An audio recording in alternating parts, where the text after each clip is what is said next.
Good morning everyone. Mag-discuss ko aning fire emergency SOP and firefighting equipment. So atong fire emergency SOP no or standard operating procedure mo ni. Una, kinahanglan ta makabalo sa atong evacuation plan. At atong evacuation plan pod nakapaskil po ni siya sa atong trabahoan. Makita ni siya sa atong dingding. Dapat ni sa dingding pod nakabutang o makita pod siya sa ngit-ngit para in kasog na emergency dali ra siya makita nya what to do in kaso nga mo alarm kay naisunog kay makita man to dali ang evacuation plan sa atong trabahoan, dali ra ta makatultol kung asa ang evacuation area. Unya halos sa building pod nay makita nga mga signages nakabutang exit kay para didto ka mosubay aron makagawas ka sa building. Nya kamulo evacuate kinanglan pod na butan na to wala kay dala na limot nimo imong gamit dito sa asa ka trabaho or asa imong locker. Di na ka kailangan mo balik kay mas importante ba atong kinabuhi, di ba, kaysa atong gamit. Ang gamit pwede naman na ito makuha balik pohon. Nya dapat kalmado pud ta kamulo tag evacuate para di ba kabantay mo sa uban balita na nga matay tungod sa kanang nga stampede kay nataranta nagduot na natumban mo na tong likayan mo nang dapat kalma pud ta nga mag-evacuate. Then during evacuation namo gyud manawag ana para sa emergency. Ang naay responsibilidad na manawag ana ang supervisor kay siya man ang naay contact sa CCR pod. Once manawag siya sa CCR nga naay sunog or na emergency, aya na din mo respond ditong mga responders.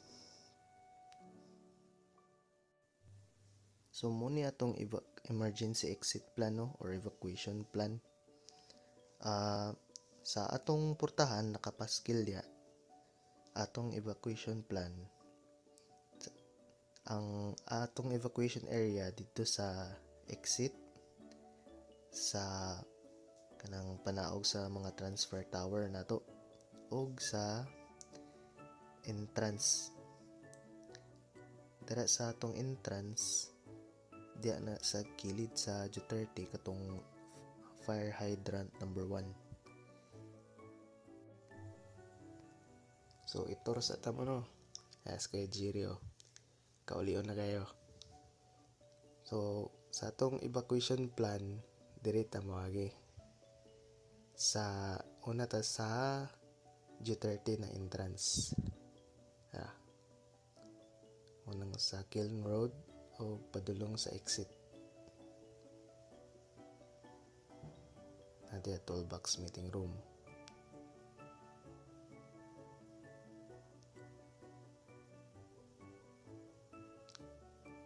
Mo siya entrance sa Duterte. Ya fire hydrant number 1. Karon padulong ta sa Kiln Road. Dahil dapat tamagi.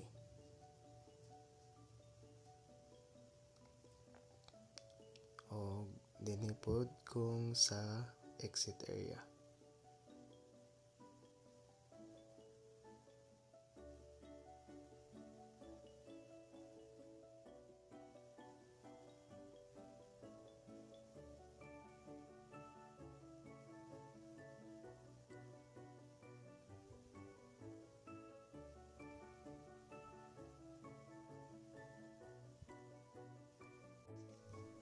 Sa ato pong firefighting equipment sa platform natay fire extinguisher, minimax ug fire hydrant. ang pinakadali gamiton dara ang fire extinguisher kay mo po'y pinakagaan. Ang ikaduha, ang Minimax, medyo lisod siya gamiton kay kinahanglan pa siya i-manual na tog-on kay murag na daot iyang starter. Nya kinahanglan po siya tubilan og tubig. Atong fire hydrant mo'y pinakalisod kay kinahanglan at least duwa mo magtabang tungod sa pressure sa atong fire pump sa kiln. Dili gid basta-basta ang pag handle sa ato ang fire hydrant. So muna atong mga type sa atong mga fire extinguisher, no? Pero sa pagkakaroon sa atong planta, dry powder atong ginagamit kay naman tay flammable liquid nya na pong mga electrical na mga kuan na mga equipment kinahanglan nga CO2 kay lisod po no tubig based imong kuan liquid based imong fire extinguisher na ma-short na madaot na imong kuan electric equipment. Pero sa kakaron ang delikado raman sa atong platform kay kanarang liquid nga kuan flammable liquid o mga risal nga pwede mo bagara.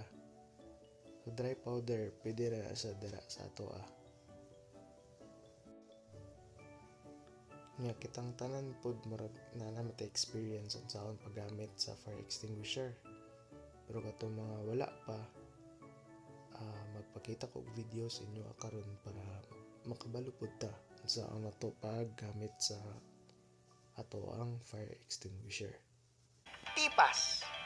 T stands for twist the pin. Ito po ang tinatawag na safety pin. Tapos, P is pull the pin. Pagkatapos nating i-twist, pwede nating i-pull ang pin niya para mawala ang nakaharang sa pagpe-presyon natin. Tapos, A, aim the nozzle. Ito po ang tinatawag na nozzle. Ang tamang paghawak sa nozzle is, nasa dulo po dapat. Hindi pwede sa gitna. Dahil po pag nasa gitna, pag prines nyo ito, dahil ito ay pressurized, ito po ay gagalaw-galaw at mahihirapan tayong tamaan ang target. The next is, squeeze the lever. Ito po ang tinatawag na lever. Pag pinindot po ito na po lalabas ang dry chemical. The next step is sweep side to side para po tayong nagwawalis. At tatandaan po natin, ang pagpatay ng apoy ay dapat po ay ang papatay natin, ang tatargetin natin ay ang base ng apoy. Dahil po, ang pagpatay ng apoy ay parang pumuputol din po ng puno. Kapag sa sanga lang natin pinutol, lalabong lang po ang apoy. Pero pag sa ugat natin pinatay ang puno, sigurado pong mamamatay po ang puno. Kaya ganun din po ang pagpatay sa apoy. Sana ay nakatulong sa inyo ang bidyong ito. Crew, crew, as a team of 3, carry out a single hose line consisting of 3 links terminating a branch. Do you understand your brief? Yes, stop. As far as detail, get to work.